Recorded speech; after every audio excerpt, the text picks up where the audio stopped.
Josh. Sobrang yummy. Napakasarap. Sin.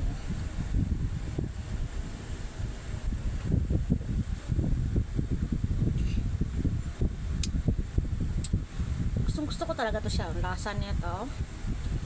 Kahit sa kahit hindi siya sinishake, gusto ko talaga tong dragon fruits. Kasi alam mo yung dragon fruits, marami kasi yun siyang mga gamot nga pwede mong makukuha sa iyong katawan, like ng cancer,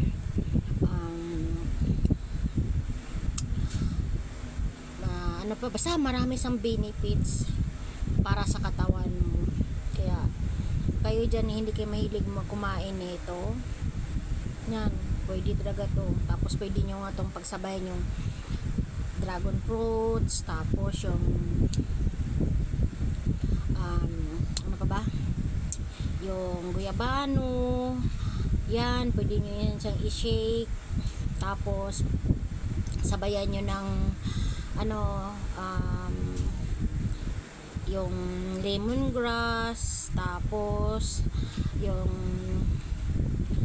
luyang dilaw, yan ang pwede nyong ihalo dito, tapos gawin nyo na i-shake nyo ng ganito, diba?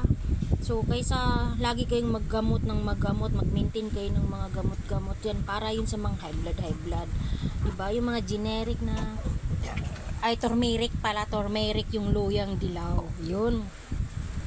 Kaya alam mo, sa totoo lang, legit talaga yung dati lotion, mamahaling lotion, pero pagdating ng may edad ka na, Epicasinoy lang hinahanap.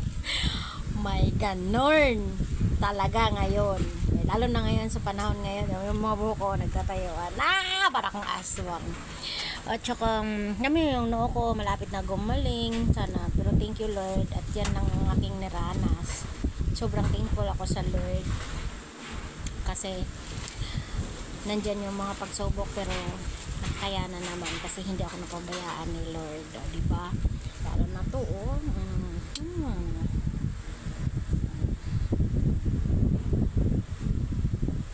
apakasarap. Tapos